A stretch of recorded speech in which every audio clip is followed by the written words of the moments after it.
नमस्कार दोस्तों, आपका स्वागत है हमारे इस चैनल में। एडवोकेट कृष्ण कुमार त्रिपाठी। दोस्तों, अतुल सुभाष की मृत्यु के बाद एक नया मामला सामने आ गया है और वो मेरे ख्याल से इस साल का शायद पहला मामला हो सकता है। पुनीत खुराना नाम है इनका और इन्होंने ये दिल्ली के रहने वाले हैं। बेकरी वगैरह का इनका बिजनेस था और इन्होंने सुसाइड कमिट कर लिया है। और इनके बारे में भी सुनने में आया कि इन्होंने शायद कोई ऑडियो या वीडियो क्लिप बनाई थी जो पुलिस के हाथ लगी है और पुलिस उसको वायरल नहीं कर रही है, इनकी फैमिली को भी नहीं दे रही है।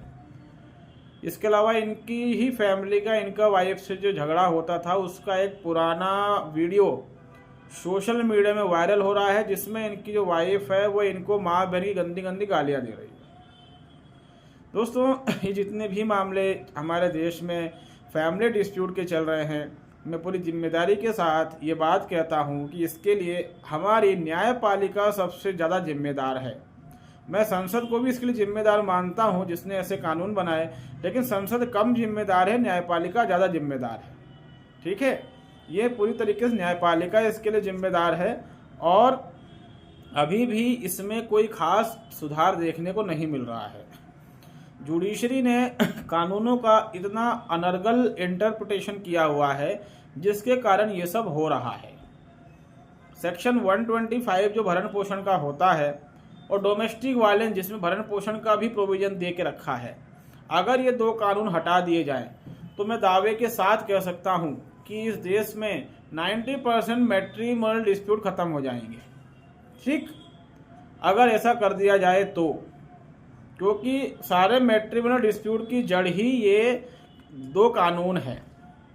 ठीक, अब मैंने ये वाली बात क्यों कही कि आपकी जो है जुडिशरी ज़्यादा जिम्मेदार है, खासकर सुप्रीम कोर्ट ऑफ इंडिया, जिसने कई ऐसे उटपटांग जजमेंट दे के रखे हैं जिसके कारण लोगों की जान जा रही है। सेक्शन 125 में एक क्लॉज दे के रखा हुआ है, सेक्शन 125 सब क्लॉज 4। हालांकि अब ये जो नया कानून आया है BNS, उसके अंदर ये धारा बदल गई है। ठीक है, फिर भी हम जो बदनाम धारा उसी के नाम से उसको पुकारेंगे। तो उसमें सब क्लॉज 4 दे के रखा है। उस सब क्लॉज 4 को हमेशा से ही न्यायपालिका ने इग्नोर करने की कोशिश की, दबाने की कोशिश की। जुडिशरी भड़कती बहुत ज़्यादा है, मतलब वहाँ एक ऐसे तानाशाह बैठे हुए हैं जिनका ये कहना है कि हम पे उंगली मत उठा देना, हम पे उंगली उठाओगे तो अच्छा नहीं होगा। धमकाते हैं वो लोग। हालांकि उनको उनके लेवल के लोग मिल भी जाते हैं और ना सिर्फ उन पर उंगली उठाते बल्कि उनकी ऐसी की तैसी भी कर देते हैं। ठीक है, लेकिन हर कोई ऐसा नहीं कर सकता है। तो सेक्शन 125 के सब क्लॉज 4 में साफ साफ लिखा हुआ है कि अगर पत्नी के पास पति से अलग रहने का कोई भी कारण नहीं है तो पत्नी भरण पोषण की हकदार नहीं है। ठीक, क्लियरली उसमें मेंशन है। लेकिन अगर आप जितने भी भरण पोषण के मामले उठाएंगे उनमें आप एक चीज़ को नोटिस करेंगे कि इस धारा को हमेशा दबाया गया है और गलती वकीलों की भी है और गलती उन पतियों की भी है जो ये केस लड़ तो रहे हैं, लेकिन कभी भी इस क्लॉज को आधार बनाकर केस नहीं लड़ते। ठीक, अगर इस सब क्लॉज को आधार बनाकर केस लड़ा जाए तो ये इसकी संभावना है कि आपकी वाइफ का फाइनली मेंटेनेंस खारिज होगा। मगर मैंने देखा है कि इस सब क्लॉज को आधार बनाकर कभी भी जो पति होते हैं उनका वकील होता है वो केस लड़ता ही नहीं है। ठीक है भाई, अगर पत्नी ने 498A लगाया वो हार गई, उसने घरेलू हिंसा लगाया उसका भी आपने सही तरीके ट्रायल चलाया वो हार गई। ठीक, 125 वगैरह में अच्छा क्रॉस एग्जामिनेशन किया और आपने ये प्रूव कर दिया कि भाई इसने जो एलिगेशन 498 वगैरह डोमेस्टिक वायलेंस में लगाए थे वो सब झूठे साबित हुए, इसलिए इसे भरण पोषण नहीं मिलना चाहिए क्योंकि इसके पास मुझसे अलग होने का कोई भी लीगल कारण है ही नहीं। मगर इस बेस पर लोग केस लड़ते ही नहीं, मैंने तो ये देखा है। ये सबसे बड़ी समस्या है। शुरुआत से ही इस चीज़ को इन्फोर्स करते रहना चाहिए। अगर आपकी वाइफ ने आप पे केस लगाया है और मान लो वो कैरेक्टरलेस नहीं है या और कोई दिक्कत नहीं है तो फिर इस चीज़ को ही पॉइंट आउट करना चाहिए। लेकिन मैंने देखा है कि शुरुआत से ही इस चीज़ को वकील भी यूज़ नहीं करते और जज तो पहले से इग्नोर करने के लिए बैठे हुए हैं। अदरवाइज अगर हम पहले जाते हैं थोड़ा समय से पहले जाते हैं, 1970, 75, 1980, यहाँ तक कि 90 2000 तक भी सुप्रीम कोर्ट के कुछ जजमेंट्स ऐसे हैं जिसमें साफ कहा गया है कि अगर if wife deserted husband and there is no specific reason then she is not entitled for the maintenance. अगर पत्नी ने पति से अलग रह रही, उसका त्याग किया है और उससे अलग रहने का उसके पास कोई खास कारण नहीं है, तो पत्नी को भरण पोषण नहीं मिलेगा। ठीक है, यहाँ तक कि सन 2008 या 9 की बात है, हमारे एक रिलेटिव के साथ ऐसी घटना घटी थी और उस टाइम पर 498 वगैरह में गिरफ्तारी हो जाती थी। वो गिरफ्तार भी हुए थे और बाद में तगड़े मुकदमे चले और बाद में MP high court Jabalpur bench से उनकी पत्नी के सारे भरण पोषण को जबलपुर हाई कोर्ट ने खारिज कर दिया था, क्योंकि वो सारे केस जीत चुके थे। तो हाई कोर्ट ने इस चीज़ को माना था कि वाइफ पति से अलग तो रह रही है, लेकिन उसके पास पति से अलग रहने का कोई भी ठोस कारण नहीं है। तो अगर इस तरीके से हम शुरुआत से इस चीज़ को जोर देकर मुकदमा चलाएं तो ज़रूर कहीं ना कहीं हमारे फेवर में कुछ ना कुछ हो सकता है, मगर कभी भी इस पॉइंट को लोग भी नहीं उठाते। और न्यायपालिका तो है ही फिर इस तरीके की, क्योंकि न्यायपालिका ने, अगर हम सारे मुकदमे देखें जितने भी वो ऑल ओवर इंडिया में चल रहे हैं, चाहे फैमिली कोर्ट्स में चल रहे हैं, डिस्ट्रिक्ट कोर्ट में या हाई कोर्ट में अपील लगी, सुप्रीम कोर्ट में, तो मैंने तो एक चीज़ नोटिस करी है जब से मैं इन चीज़ों को देख रहा हूँ कि जो सुप्रीम कोर्ट और हाई कोर्ट हैं वो आज उनकी ये हालत है कि मैट्रिमोनियल डिस्प्यूट में वो पति का पक्ष सुनना ही नहीं चाहते हैं, वो कानून की हत्या कर रहे हैं। मैं इस चीज़ को बहुत करीब से देख रहा हूँ। जैसे ही हाई कोर्ट में फाइल जाती है किसी मैट्रिमोनियल डिस्प्यूट की, अपील में लगती है, जज साहब फाइल पढ़ के आते ही नहीं है। ये बहुत मतलब शर्म की बात है। हाई कोर्ट के सुप्रीम कोर्ट में हमने इस चीज़ को नोटिस किया, वो फाइल पढ़ के आते नहीं है। फाइल देख, जैसी फाइल आए वो आपके एडवोकेट को बोलेंगे बताइए क्या मैटर है, आपने जहाँ बोला कि ये है हस्बैंड वाइफ का मैटर है, इतना मेंटेनेंस ऑर्डर हुआ है, पति दे नहीं सकता, बस तो जज साहब इतना सुनते ही पति क्यों नहीं दे सकता, कहाँ है पति, बुलाओ उसको, क्यों भाई क्या करते हो, कितना कमाते हो। अगर पति ये बोल दे मैं पानी पूरी बेचता हूँ, जज साहब कहेंगे पानी पूरी में तो लाखों ही कमाई है।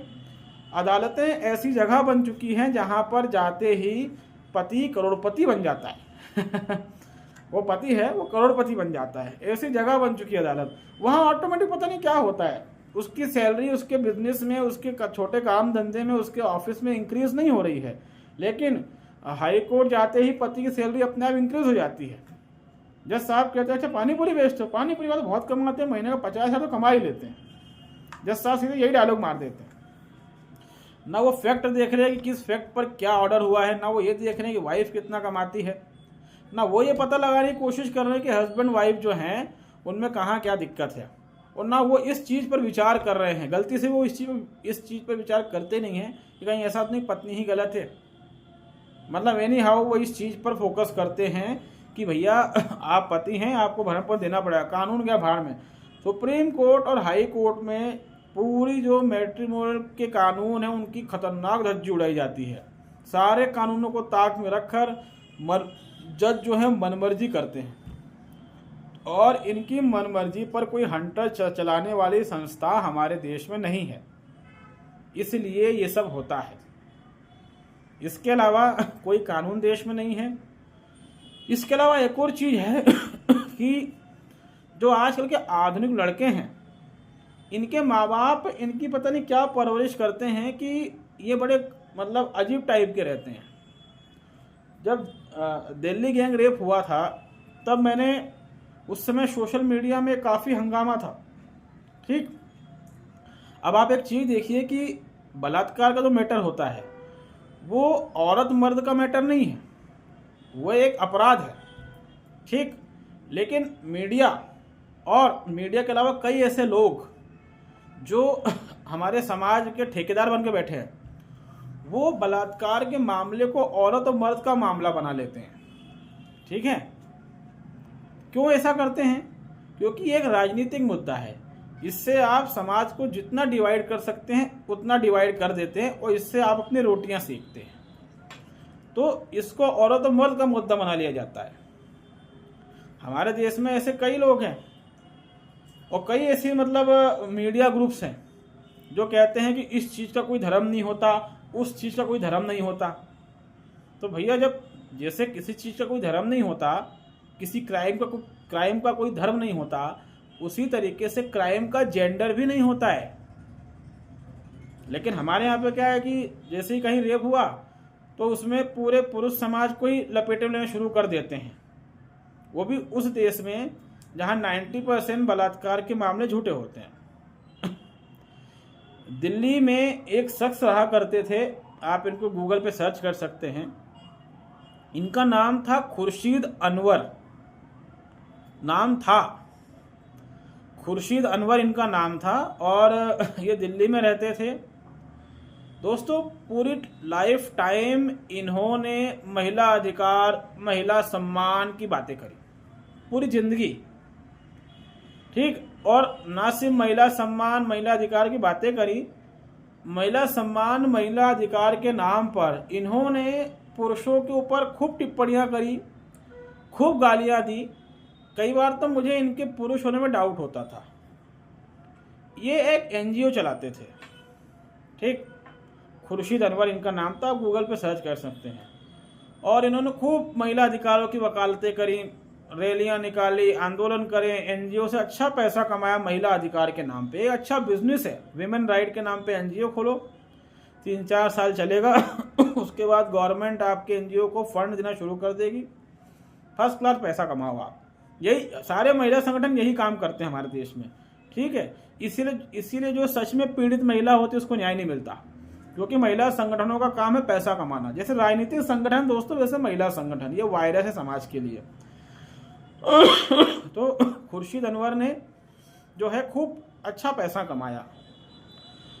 2012 में जब दिल्ली गैंग रेप हुआ तो उसमें भी इन्होंने क्या किया, खूब रैलियां निकाली।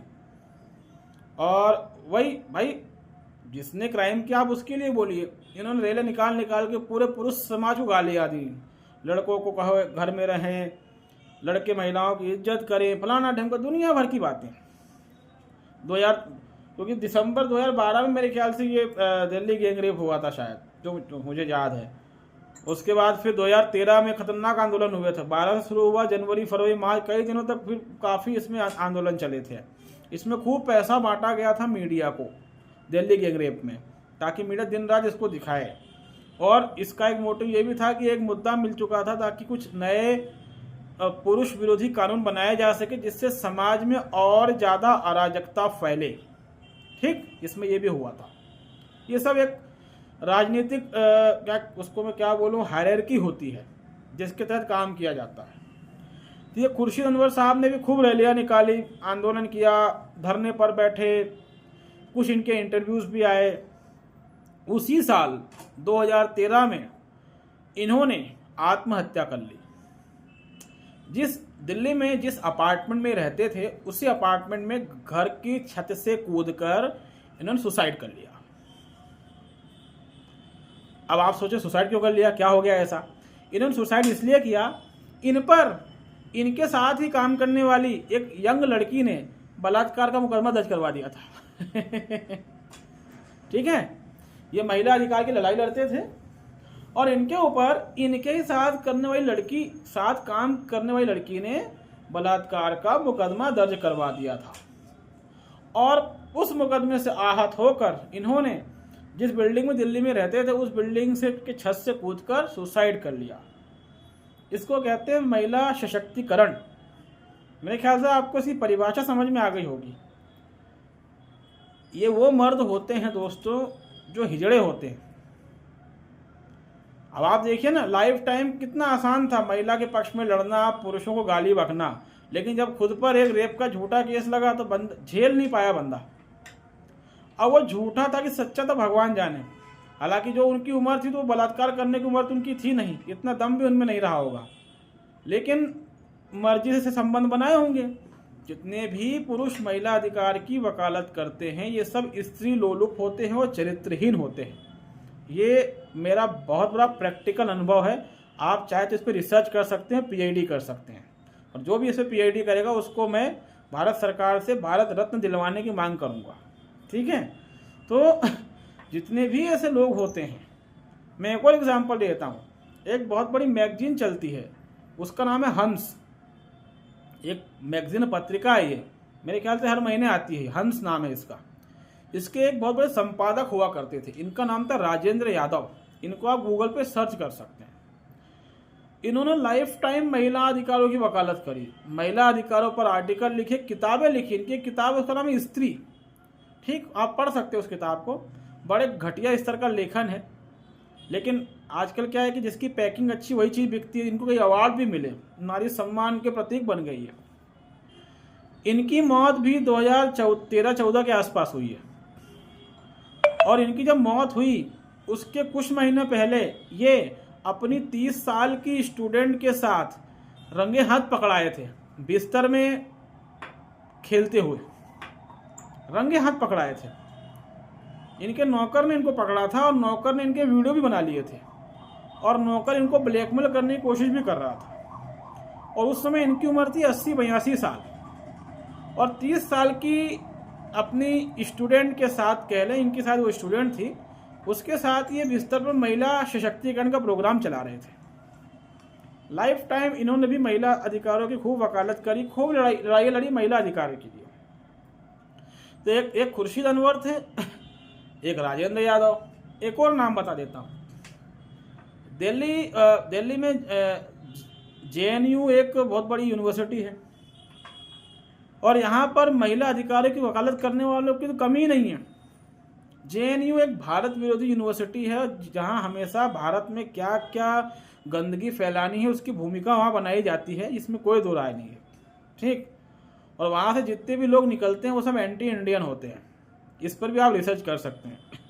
तो वहाँ के एक प्रोफेसर है, आनंद प्रधान नाम है उनका। वो भी महिला अधिकारों के बहुत बड़े समर्थक हुआ करते थे, अभी भी जिंदा है वो। उनकी पत्नी NDTV इंडिया में एंकर हुआ करती थी, न्यूज़ एंकर। उनकी पत्नी 2014 या 15 में कांग्रेस नेता दिग्विजय सिंह के साथ भाग गई। 2014-15 की बात बता रहा हूँ मैं, आप शायद मेरे साल की जानकारी थोड़ी आगे पीछे हो सकती है। तो इनकी वाइफ जो थी वो दिग्विजय सिंह के साथ भाग गई। मतलब वाइफ की उम्र 50 के आसपास थी, दिग्विजय सिंह के साथ निकल ली वो बिना डाइवोर्स।